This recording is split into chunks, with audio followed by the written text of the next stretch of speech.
Severe thunderstorms are breaking out across parts of southern Wisconsin. We'll show you the very latest where they are on Radar 3000 and what you can expect the rest of tonight using. Also ahead at 5, how cuts to mental health care staffing in schools is impacting students in Madison. And we're live with what has become a Madison summertime tradition, La Fête de Marquette. All you need to know straight ahead. You're watching News 3 now at 5, and we begin with those alert day conditions possible this evening. Chief Meteorologist Alex Harrington is here with what we can expect tonight. Alex? Susan, Eric, southern Wisconsin. Severe thunderstorms are unfolding for parts of southern Wisconsin. We have a severe thunderstorm warning for the northern part of Dane County here for at least another 15 minutes or so. This is radar indicated hail to 1 inch in diameter, but this thunderstorm has evolved over the course of the past 5 to 10 minutes and has become a bit more widespread, now extending down to the Maple Bluff area. Currently not severe warned for the Maple Bluff area right now, but I'm going to put a full track on this thunderstorm, provided that we potentially may see the potential for that severe thunderstorm warning to be expanded further downstream. All of these communities, Madison Airport right now, 4:59 p.m., Town of Burke, 5:08 p.m., Sun Prairie at 5:15 p.m., and then East Bristol by 5:20 p.m., closer to our latter part of our newscast. You are in the path of this thunderstorm that could produce hail to 1 inch in diameter. Another strong thunderstorm has been flirting right along the Wisconsin-Illinois border. Areas near Beloit getting some heavy rainfall, but the good news is that thunderstorm is likely going to stay south of the Wisconsin-Illinois border as it looks like right now. Widening things out with the rest of southern Wisconsin, we're keeping a close eye on southwest Wisconsin as additional thunderstorm development is expected as we move through the evening hours. Here we are at 5 o'clock. That's cell near Madison. But look in southwest Wisconsin, more thunderstorms forming. According to Future Track, they form into a cluster moving through Madison and Janesville around 8, 9 o'clock, and then they push off towards the south and towards the east at 10 o'clock. Again, northern part of Dane County, you need to take this storm seriously. Anyone north of Lake Mendota, seek a sturdy shelter right now. Stay away from windows, and of course, lightning is certainly a hazard. That thunderstorm right on our Edgewood Skycam as part of our first Warren Sky Weather Cam network here. We'll keep a close eye on these thunderstorms in Dane County and across the rest of southern Wisconsin with a fresh look in a few minutes when you see me next. All right, Alex, thank you. Now to continuing coverage of the double homicide in the town of Middleton this week. The Dane County Medical Examiner's Office has confirmed the identities of the victims as David and Teresa Pabst. The sheriff's office says their son, 25-year-old James Pabst, shot them sometime after 9:30 Monday night. He was using a handgun. He got legally. They say he drove from the scene, making it all the way to Vernon County. During a standoff with law enforcement there, they say he died by suicide. The American Red Cross is helping 13 people who lost their home in a fire on Madison's east side. That fire killed 8 kittens and left $250,000 in damage. Crews were called to a duplex at 26 O'Brien Court. That's near the interstate on the east side. It was about 10:30 last night. They arrived to find fire in the yard inside gas cans, propane tanks, and a golf cart. A small trailer near the duplex was fully engulfed. Crews are still investigating. Pedestrian deaths in the United States fell for a second year in a row. The Governor's Highway Safety Association reported drivers fatally hit more than 7,100 people in the U.S. last year. That's a 4.3% drop from the year before, but it's still nearly 20% above the 2016 level. People walking are overwhelmingly dying at night. 3/4 of pedestrian deaths happen in the dark, and they're overwhelmingly dying where there aren't sidewalks. Nearly 2/3 of fatalities happen where there isn't a sidewalk. The report also found alcohol use by both drivers and pedestrians posed a significant safety threat. The federal grants used to help increase mental health staffing in schools is paused. Wisconsin Attorney General Josh Kaul joining in on a lawsuit this week to sue the U.S. Department of Education for the abrupt funding halt from this spring. Our Ellie LaLiberte shows us one organization that is stepping up to help fill the gap. If there's a crisis, if there's need, it's very likely to happen while they're at school. Leland Pan is a social worker at La Follette High School. He works with students from many different backgrounds. Mental health, homelessness, and students with disabilities. And knows how crucial his job can be. Positions like mine, for example, if they're removed, also the knockdown effect that has on other staff, right? Wisconsin was receiving a $10 million federal grant to increase the recruitment and retention of school mental health staff. The grant began in 2024 and was set to last 5 years.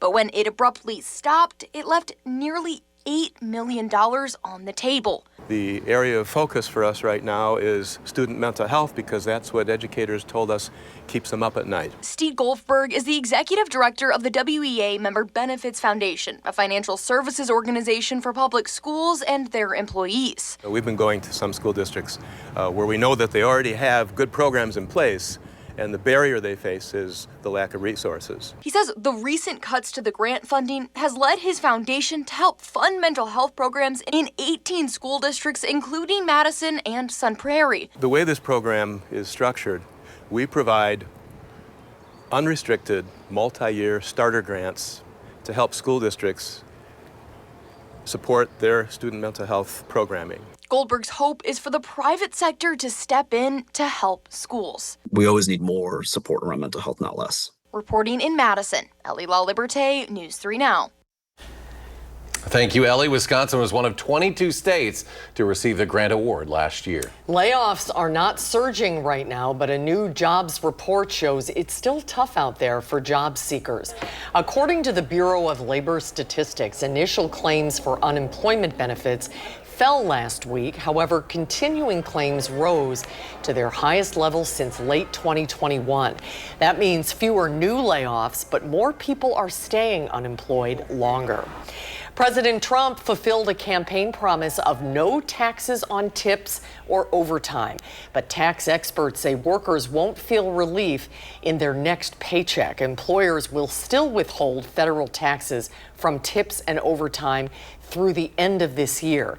Instead, eligible workers will have to wait until next tax season for either a bigger refund or a reduced tax payment. There's no benefit right now. It's going to be when they file their tax return, and then do they meet the criteria? Do they have support? The new federal law doesn't change tax law for individual states. State income taxes still apply to both tips and overtime. Hasbro's CEO says Americans could start to see the prices of toys rise this fall. CEO Chris Cox says Hasbro's main international suppliers are China and Vietnam. The Trump administration has implemented steep tariffs on both countries. Hasbro hasn't raised prices yet, but that could be coming in August through October. Yeah, so like if you buy an action figure or a doll for $10, you would have to charge $15 to $18 just to maintain the same absolute profit dollars for the company. Hasbro manufactures toys like Play-Doh, Transformers, Candyland, and Dungeons & Dragons. About half of the company's products are already made here in the U.S. Construction is entering its final stages at the SSM Health Outpatient Center in Sun Prairie. The project's construction manager says the facility is focused on sustainability, energy efficiency, and promoting improved health and wellness for staff and patients.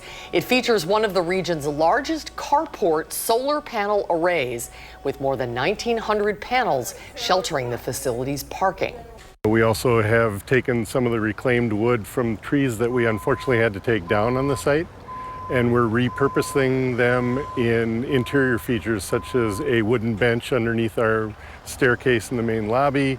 The registration desks will also have a veneer from that wood as well. The 90,000 square foot facility is scheduled to open for patient care in September. The Madison Public Market has hit another road bump. The market, which has been in the works for the better part of 20 years, was supposed to open on November 1st, but now it plans to begin tenant construction in the fall with a grand opening targeted for early next year. The Madison Public Market Foundation said the delays are due to finalizing leases and improving the building to meet public health standards. Well, right now, music, dancing, and food is taking over Madison's east side. Our Tanisha Shaw live right now at La Fête de Marquette, a summertime staple in Madison, Tanisha, and it's free, right? Hey, Eric. Hey, Susan. Right now, it is raining down so hard. I just want to say thank God for tents, because if not, this live shot will be going completely different. But as you said, I'm here at La Fête des Marquettes, and we are here. You can't hear the music anymore. That's because about 30 minutes ago, some lightning struck, and then they had to put away all the equipment for 30 minutes just to make sure everybody is safe. But there is another stage. So if you're thinking about coming out, there's another stage that's under a tent similar to the one I'm in that's still playing music. And like you said, there is music and there's also food. So I am here at Just Veggies with Mercy and Grace. There are some employees. It's a family-owned business. Their dad forced them to be on camera. We all know what that is like. So first of all, tell me, what does Just Veggies sell? We sell a lot of gluten-free, healthy, like same food that you would usually have that isn't vegetarian or vegan, but we have it vegan so that we can support like everyone who has like strict like food diets or anything. And why is it important to be at festivals like this? It helps the business grow, and also just like getting out to others, you know, making people know the business and just to give back to the community, have them try our food if we like want to bring out new things or just to like be in the community again. And how do y'all feel about the rain right now? It's pretty sad, but you know, it'll go right past soon, so we'll be back in business soon. Because y'all had a pretty steady business. Like I was seeing people still coming by even through the rain, right? Yeah, we're pretty popular when it comes to the festivals, but usually the rain is, you know. Okay, and then lastly, where are you located in case somebody wants to, you know, try some of your food? We're located on State Street, right above like a candy store or next to Taco Bell. Oh wait, really one last thing. We have to get a look at the food. Okay, so what is this? What are we seeing right now? This is our vegan crispy chicken ranch sandwich. So it has like lettuce, our vegan chicken sandwich, which is also gluten-free. You have the option of making it gluten-free or not based on the bun. And then there's also like tomatoes, onions, pickles. All right, thank you so much, Mercy and Grace. Eric and Susan, I'm going to send it back to you. I'll be here with another report showing you all around this festival at 6 p.m. tonight. Their dad was right. Good spokespeople there. They did a nice job. Ladies. Yeah, And don't worry, the rain will move off. Yeah, and go down and frequent those local businesses like that, even with the weather like this. Tanisha, we'll check back later. Thank you. And it is a busy weekend ahead all across Madison. It means some roads will be closed as well. For La Fête des Marquettes, South Ingersoll will be closed between East Main and East Wilson. That's now through Monday the 14th. South Brearley will be closed from East Main to the Capital City Trail. That'll be from noon on Friday all the way until 10 p.m. on Sunday. Now, also this weekend, Art Fair on the Square returns to the Capitol Square along with the 100 blocks of the surrounding streets. Will all close starting at 3 p.m. tomorrow and will reopen 9:30 at night Sunday evening. And you can find more road closures this weekend. Just search this story at channel3000.com. Still ahead on News 3 Now at 5, how the Trump administration is working to end the war in Ukraine. And the search for those missing still in Texas continues as FEMA sets up shop to help those recovering from the disaster. And on Wall Street, the Nasdaq and S&P closed at record highs today. Meanwhile, the Dow gains 192 points. The Nasdaq was up 19. S&P gains 17. And we'll be right back.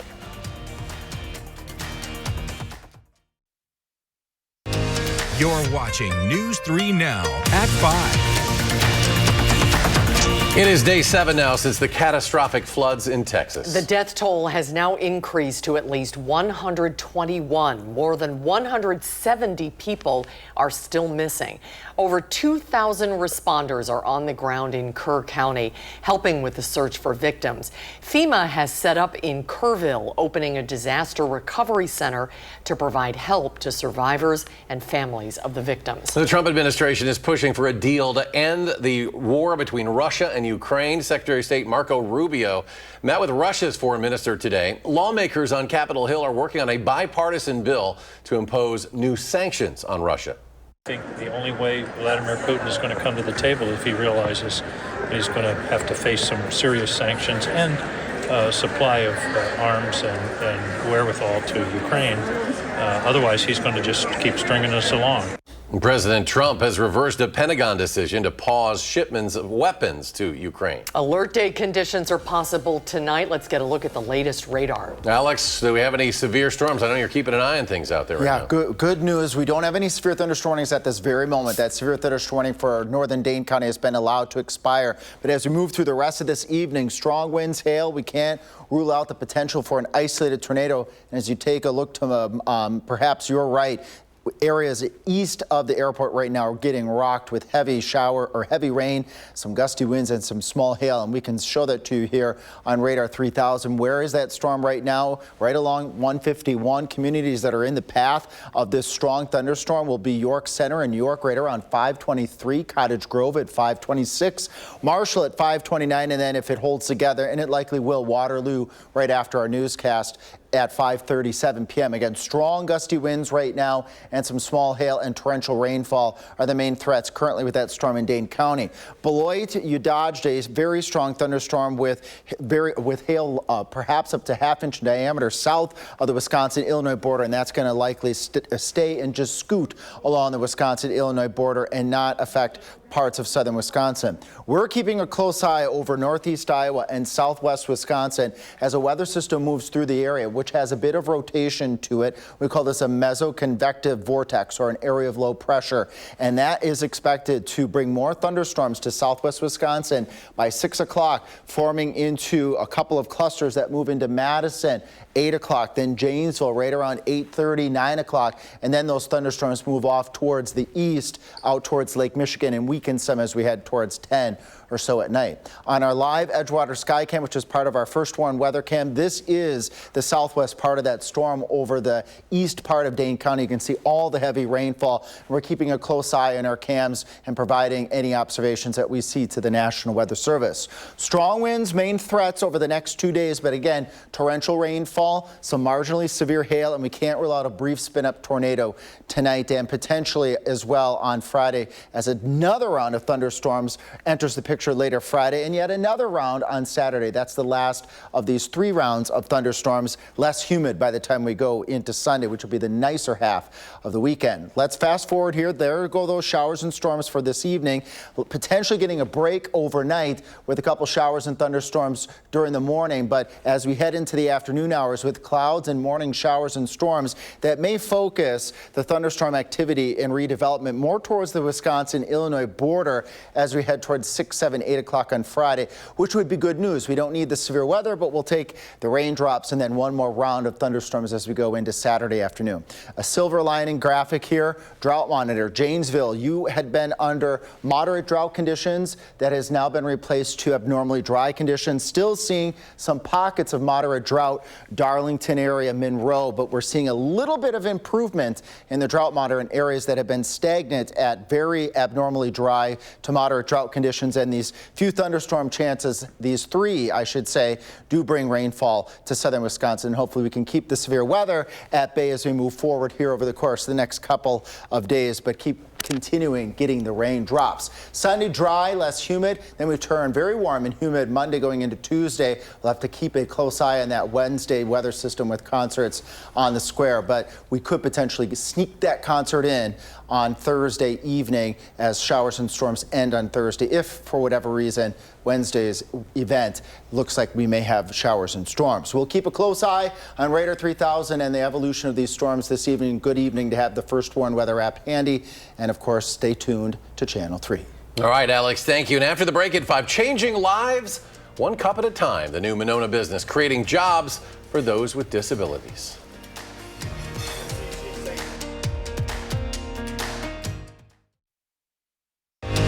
You're watching News 3 Now at 5. A new coffee shop in Monona has opened that aims to give people with disabilities space to work, learn, and grow. Arman Rahman takes us to Jobabilities. Owner Tim McDonald started brewing the idea for Jobabilities after seeing some of the workplace challenges faced by his son, Zach. I work hard. That's Zach, working the cash register, brewing up Americanos, and taking out the trash. He's one of 10 employees with disabilities at Jobabilities. McDonald says he started the coffee shop after seeing how there weren't enough employers in Dane County who hired people with disabilities other than Quick Trip. And he says when friends of his with cognitive disabilities lose jobs, it's not as easy for them to just find a new one. But now he says Zach feels empowered. It's fantastic. When you have a child with a disability, even an adult child, you fear the unknown. You don't know if the jobs are going to be out there, if the pay is going to be out there, if the training is going to be out there. And to see him come here, get the training he needs, And then his friends stopping in with disabilities wanting to be employed here as well. McDonald co-owns Java Abilities with the owner of Achieve Abilities across the street, which provides job coaches and training for his employees. Zach will cut the ribbon for a special event on Friday ahead of their official grand opening on Saturday. Reporting in Monona, Armand Rahman, News 3 Now. Armand, thank you. Java Abilities is still hiring. You can find information about applying and their job coaching online. Let's go to Alex. A quick check of what's happening out there. Yes, new severe thunderstorm warning issued now for Dane County. This will be for the east and east central part of Dane County. Cottage Grove, Sun Prairie, Marshall. Radar indicated winds upwards of 60 miles per hour, but we have had confirmed report of a 54-mile-per-hour wind gust at the Madison airport, and also trees are down in the town of Wanakee. Communities that are in the path of this storm right now: Cottage Grove 5:31 p.m., Marshall at 5:33 p.m., Waterloo at 5:43 p.m. Again, radar indicated winds of 60 miles per hour. The hail threat seems to have come down. We'll keep a close eye on this thunderstorm, and we will continue to warrant or break in as warranted as this thunderstorm continues to roll off to the east.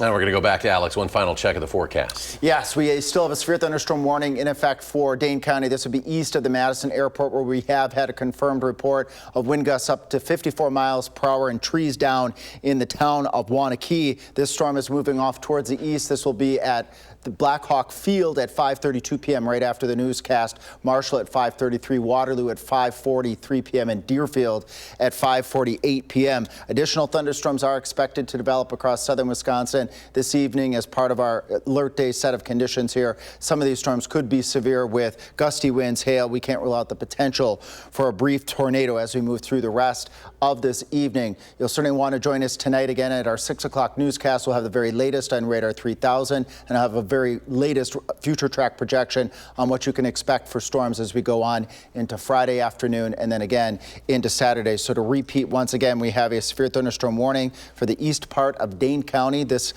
continues and goes until 6:15 p.m. Winds gusting upwards of 60 miles per hour. You can always dial in and have that First Warn weather app ready, and have be tuning into our channel3000.com, where we are streaming 24/7. We'll see you at 6 o'clock.